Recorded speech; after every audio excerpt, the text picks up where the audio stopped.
माँ तो माँ होती हैं। वकील साहब, आप कल 11 बजे आकर सभी कागजात पर मुझसे दस्तखत करवा लीजिए। इस काम में मैं और देर करना नहीं चाहती। अपनी बात पूरी करके सुमित्रा जी फोन रख ही रही थी। दूसरी तरफ से आवाज आई, लेकिन मैडम, इसमें आपने अपने बड़े बेटे को तो कुछ भी नहीं दिया है। ये सोचना आपका काम नहीं है, उसने तीखे स्वर में जवाब दिया और फोन पटक दिया। सुमित्रा का मन बीते कल को याद करने लगा, जब वो इस घर में ब्याह कर आई थी तो उसके पति विक्रांत का एक उसकी पहली पत्नी से बेटा था। उसके पति विक्रांत की पहली पत्नी कैंसर जैसी बीमारी से पीड़ित थी और बहुत जल्दी ही उन्होंने इस दुनिया को अलविदा कह दिया। विक्रांत अपनी पहली पत्नी से बहुत प्यार करते थे।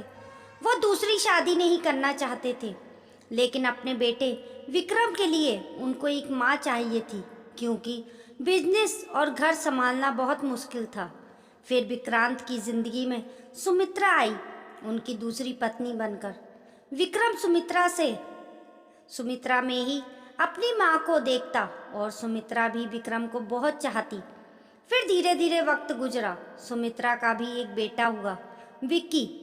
उसके बाद सुमित्रा ने विक्रम पर बिल्कुल ध्यान देना बंद कर दिया, लेकिन विक्रम तो सुमित्रा को ही अपनी माँ मानता था और हर वक्त माँ माँ करके आगे पीछे दौड़ता रहता।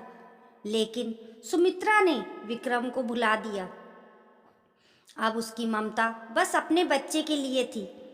ये सब विक्रांत को अच्छा नहीं लगता।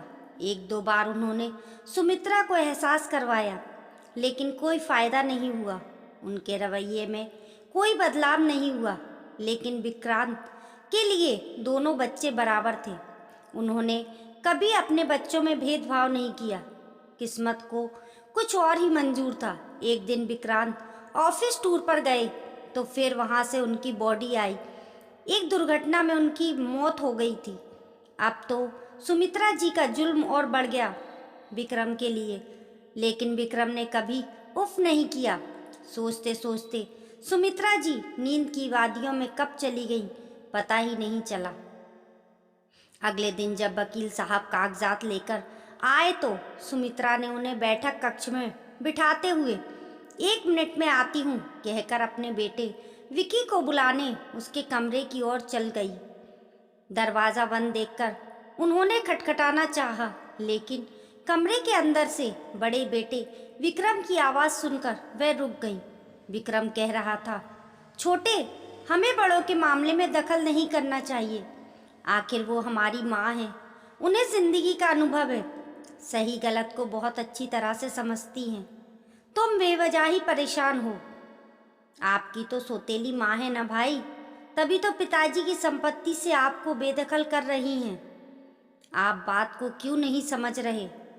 भाई की बात को काटते हुए धीमे स्वर में विक्रम बोला, नहीं नहीं छोटे, ऐसा नहीं कहते। माँ कभी सगी सौतेली नहीं होती है, वो तो सिर्फ ममता की वर्षा करने वाली माँ होती है।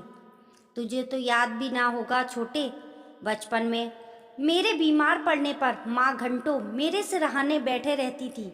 दिन रात अपने कृष्ण कन्हैया से मेरे ठीक होने की प्रार्थना करती रहती थी। पिताजी के लाख मना करने के बावजूद कि मुझे नुकसान करेगा, वो मेरी रोटियों में मक्खन चूर देती थी। अब आज अगर कुछ नहीं भी देती हैं तो क्या हुआ, उनसे मिली ममता की दौलत बहुत है मेरे लिए। वैसे भी छोटे, मेरी सबसे बड़ी दौलत तो तू और माँ है, यही तो मेरी दुनिया है और मुझे कुछ नहीं चाहिए। इसके आगे उससे सुना नहीं गया। अनजाने में वह कितनी बड़ी भूल करने जा रही थी। वह कैसी भूल गई कि वे सिर्फ माँ है और माँ कभी अपने बच्चों का बुरा नहीं करती हैं। हे भगवान, आपको लाख लाख धन्यवाद, मुझे पाप करने से बचा लिया। मन ही मन उसने ईश्वर को हाथ जोड़कर धन्यवाद दिया और बैठक में बैठे वकील साहब को एक नई वसीयत बनाने को कहा, जिसमें लिखा हो कि पूरी जायदाद दोनों भाइयों में बराबर से बांट दिया गया है। आज उसको एहसास हुआ, बच्चे बच्चे होते हैं, उससे कैसे सौतेला और सगा समझ लिया। सुमित्रा एक शाम विक्रम के कमरे में गई और उसे गले लगाकर बहुत रोई। बेटा, मुझे माफ कर दे, मैंने तुझे अकेला कर दिया। विक्रम माँ के रोने से तड़प गया। माँ, बस आप मेरी माँ हो, ये सगा सौतेला कुछ नहीं होता। सुमित्रा ने सोचा, वो कितना पागल थी, अपने राम जैसे बेटे से भाग रही थी।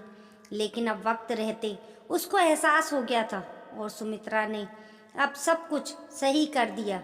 अपने दोनों बच्चों राम लक्ष्मण के साथ खुशी खुशी रह रही थी। आज उनको समझ आया, बच्चों के लिए माँ बस माँ होती है, कोई सगी सौतेली नहीं। दोस्तों, कहानी पसंद आने पर लाइक करें और हमारे YouTube परिवार का हिस्सा बनने के लिए चैनल को सब्सक्राइब करें। कमेंट बॉक्स में बताना ना भूलें आपको कहानी कैसी लगी। मिलते हैं फिर एक नई कहानी के साथ।